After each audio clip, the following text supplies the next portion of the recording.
Hi friends, welcome back to my channel. ನಾನು ಚೆನ್ನಾಗಿದ್ದೀನಿ, ನೀವೆಲ್ಲರೂ ಹೇಗಿದ್ದೀರಾ? ಇವತ್ತು ನಾನು ಡೈಲಿ ಲಾಗ್ ಮಾಡ್ತಾಯಿದ್ದೀನಿ. ಇವತ್ತು ಸಂಕ್ರಾಂತಿ ಭೋಗಿ ಇದೆ. ಇವತ್ತಿನ ದಿನಚರಿ ನಮ್ಮದು ಹೇಗಿರುತ್ತೆ ಅಂತ ಈ ವಿಡಿಯೋದಲ್ಲಿ ತೋರಿಸ್ತಾ ಇದ್ದೀನಿ. ಇಲ್ಲಿ ನಾನು ದೇವ್ರ ಪೂಜೆ ಮಾಡ್ತಾಯಿದ್ದೀನಿ.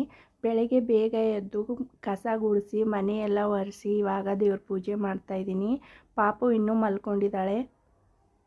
ಪಾಪು ಎದ್ದೇಳೋಷ್ಟೊತ್ತಿಗೆ ನಾನು ದೇವ್ರ ಪೂಜೆ ಎಲ್ಲ ಮುಗಿಸ್ತೀನಿ. ಇಲ್ಲ ಅಂದರೆ ಅವಳು ಅಳ್ತಾ ಇರ್ತಾಳೆ, ಅವಳಿಗೆ ಎತ್ಕೋಬೇಕಾಗತ್ತೆ. ಅದಕ್ಕೋಸ್ಕರ ಅವಳು ಎದ್ದೇಳೋಷ್ಟೊತ್ತಿಗೆ ನಾನು ದೇವ್ರ ಪೂಜೆ ಎಲ್ಲ ಮುಗಿಸ್ತೀನಿ.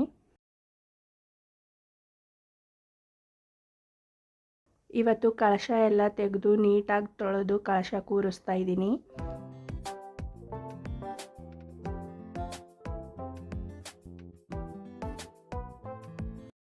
ನಾನು ದೇವ್ರ ಹತ್ರ ದೀಪ ಹಚ್ಚೋಕ್ಕೆ ಅಂತ ನಿರಂತರ ಅನ್ನೋ ಎಣ್ಣೆ ತರಿಸಿದ್ದೀನಿ. ಈ ಎಣ್ಣೆ ತುಂಬ ಚೆನ್ನಾಗಿದೆ. ಬೇರೆ ಎಣ್ಣೆ ದೇವ್ರ ದೀಪಕ್ಕೆ ಹಚ್ಚಿದಾಗ ದೇವ್ರ ಹತ್ರ ಇರೋ ಬತ್ತಿ ತಾನಾಗೆ ಉರಿದು ಹೋಗಿ ಕಪ್ಪಗಾಗುತ್ತೆ ದೀಪ ಎಲ್ಲ. ಅದಕ್ಕೋಸ್ಕರ ಈ ಎಣ್ಣೆ ಯೂಸ್ ಮಾಡ್ತಾಯಿದ್ದೀನಿ. ಇದು ತುಂಬ ಚೆನ್ನಾಗಿದೆ. ದೇವ್ರ ಹತ್ರ ಇರೋ ದೀಪನೂ ತುಂಬ ಹೊತ್ತು ಉರಿಯುತ್ತೆ ಮತ್ತು ದೀಪದಲ್ಲಿರೋ ಬತ್ತಿನೂ ಉರಿದು ಕರ್ಕಲ್ ಥರ ಆಗಲ್ಲ.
ಮನೆ ಮೇನ್ ಡೋರ್ ಹತ್ರ ಓಂ ಮತ್ತು ಸ್ವಸ್ತಿಕ್ ಬರಿಬೇಕಂತೆ. ಅದಕ್ಕೋಸ್ಕರ ನಾನು ಸ್ವಸ್ತಿಕು ಮತ್ತು ಓಂ ಎರಡೂ ಬರೆದಿದ್ದೀನಿ. ನಾನು ಹೊಸಲು ಪೂಜೆ ಯಾವ ಥರ ಮಾಡಿದ್ದೀನಿ ಅಂತ ನೋಡಿ. ಪೂಜೆ ಮುಗ್ದಿದ್ದಾದಮೇಲೆ ನಾನು ನಾಷ್ಟ ಮಾಡಿದೆ. ಅದಾದಮೇಲೆ ಪಾಪುಗೆ ಸ್ನಾನ ಮಾಡಿಸ್ದೆ. ಇವಾಗ ನಾನು ನಾಳೆ ಸಂಕ್ರಾಂತಿ ಹಬ್ಬ ಇದೆ, ಎಳ್ಳು ಬೆಲ್ಲ ಬೇಕು ಅಂತ ಇವಾಗ ಎಳ್ಳು ಬೆಲ್ಲನ ಮಿಕ್ಸ್ ಮಾಡ್ತಾಯಿದ್ದೀನಿ. ಈ ವರ್ಷ ಮಾರ್ಕೆಟಿಂದ ತರೋದು ಬೇಡ, ಎಳ್ಳು ಬೆಲ್ಲ ಮನೆಯಲ್ಲೇ ರೆಡಿ ಮಾಡೋಣ ಅಂತ ಮನೆಯಲ್ಲೇ ರೆಡಿ ಮಾಡ್ತಾಯಿದ್ದೀನಿ ಎಳ್ಳು ಬೆಲ್ಲನ.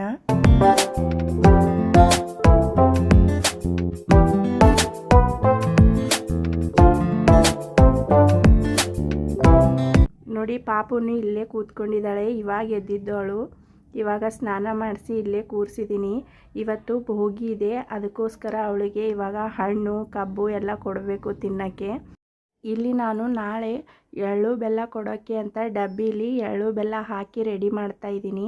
ನಾಳೆನೇ ಸಂಕ್ರಾಂತಿ ಹಬ್ಬ, ನಾಳೆನೇ ಡಬ್ಬಿಲಿ ಎಳ್ಳು ಸಕ್ಕರೆ ಎಲ್ಲ ಹಾಕಿ ಇಡೋದಾಗಲ್ಲ. ಇವತ್ತಿನೇ ಎಲ್ಲ ರೆಡಿ ಮಾಡಿ ಇಟ್ಕೊಂಡ್ರೆ ನಾಳೆ ಕೊಡೋಕ್ಕೆ ಈಸಿ ಆಗುತ್ತೆ. ಎಳ್ಳು ಬೆಲ್ಲ ಒಂದು ಡಬ್ಬಿಲಿ ಹಾಕಿ ರೆಡಿ ಮಾಡಿದೆ. ಇಲ್ಲಿ ಪಾಪುಗೆ ಅವರೆಕಾಯಿ, ಕಡಲೆಕಾಯಿ, ಕಬ್ಬು ಎಲ್ಲ ಬಿಡಿಸಿ ಕೊಡ್ತಾ ಇದ್ದೀನಿ. ಇವತ್ತು ಭೋಗಿ ಇದೆ, ಇದೆಲ್ಲ ತಿನ್ನಬೇಕು.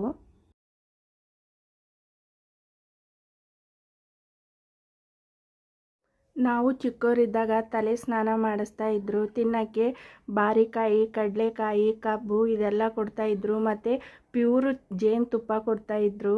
ಅದೆಲ್ಲ ಇವಾಗ ಸಿಗಲ್ಲ. ತಿನ್ನೋಕ್ಕೆ ಆವಾಗ ಕಮ್ಮಿ ಸಿಗ್ತಾಯಿತ್ತು, ಆದರೆ ನೆಮ್ಮದಿ ಜಾಸ್ತಿ ಇತ್ತು. ನೋಡಿ, ಇಲ್ಲಿ ಮನೆಯೆಲ್ಲ ಕ್ಲೀನ್ ಮಾಡಿದ್ದೀನಿ. ಅಡುಗೆ ಮನೆಯೂ ಫುಲ್ ಕ್ಲೀನ್ ಮಾಡಿದ್ದೀನಿ.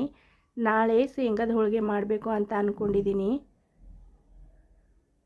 ಶೇಂಗಾ ಹೋಳಿಗೆ ಮಾಡಬೇಕಾದ್ರೆ ಕೆಲಸ ಜಾಸ್ತಿ ಇರುತ್ತೆ. ಹಾಗಾಗಿ ಇವಾಗೇ ಎಲ್ಲ ಅಡುಗೆ ಮನೆ ಕ್ಲೀನ್ ಮಾಡಿ ಇಟ್ಟಿದ್ದೀನಿ. ನಾಳೆ ಹಬ್ಬದ ದಿವಸ ಬೇಯಿಸೋಕ್ಕೆ ಅಂತ ಇಲ್ಲಿ ಕಡಲೆಕಾಯಿ, ಗೆಡ್ಡೆ, ಅವರೆಕಾಯಿ ಇಟ್ಟಿದ್ದೀನಿ. ಹಾಗೆಯೇ ಹಣ್ಣೆಲ್ಲ ತಂದು ಫ್ರಿಜ್ ಮೇಲೆ ಇಟ್ಟಿದ್ದೀನಿ. ನಾಳೆ ಶೇಂಗಾದ ಹೋಳಿಗೆ ಮಾಡೋಕ್ಕೆ ಅಂತ ಇಲ್ಲಿ ಬೆಲ್ಲ ಪುಡಿ ಮಾಡಿ ಇಟ್ಟಿದ್ದೀನಿ. ನಾಳೆಗೆ ಏನೂ ಜಾಸ್ತಿ ಕೆಲಸ ಇರಬಾರ್ದು ಅಂತ ಎಲ್ಲ ಮನೆ ಕ್ಲೀನು ಇವತ್ತೇ ಮಾಡಿಟ್ಟಿದ್ದೀನಿ. ನಮ್ಮ ಯಜಮಾನರು ಕೆಲಸಕ್ಕೆ ಹೋಗಿ ಬರಬೇಕಾದ್ರೆ ಕಡ್ಲೆಕಾಯಿ ಇತ್ತಂತೆ, ಅದಕ್ಕೋಸ್ಕರ ಕಡಲೆಕಾಯಿ ತೊಗೊಂಡು ಬಂದಿದ್ದಾರೆ. ಇವತ್ತಿನ ವಿಡಿಯೋ ನೋಡಿದ್ರಲ್ಲ ಸ್ನೇಹಿತರೆ, ಸಂಕ್ರಾಂತಿ ಭೋಗಿ ನಮ್ಮ ಮನೆಯಲ್ಲಿ ಯಾವ ಥರ ಮಾಡಿದ್ವಿ ಅಂತ. ನಮ್ಮ ವಿಡಿಯೋ ನಿಮ್ಗೆ ಇಷ್ಟ ಆದರೆ ದಯವಿಟ್ಟು ಲೈಕ್ ಮಾಡಿ, ಶೇರ್ ಮಾಡಿ, ಕಮೆಂಟ್ ಮಾಡಿ ಮತ್ತು ಸಬ್ಸ್ಕ್ರೈಬ್ ಆಗಿ. ಮುಂದಿನ ವಿಡಿಯೋ ಜೊತೆ ಮತ್ತೆ ಸಿಗ್ತೀನಿ. ಧನ್ಯವಾದಗಳು.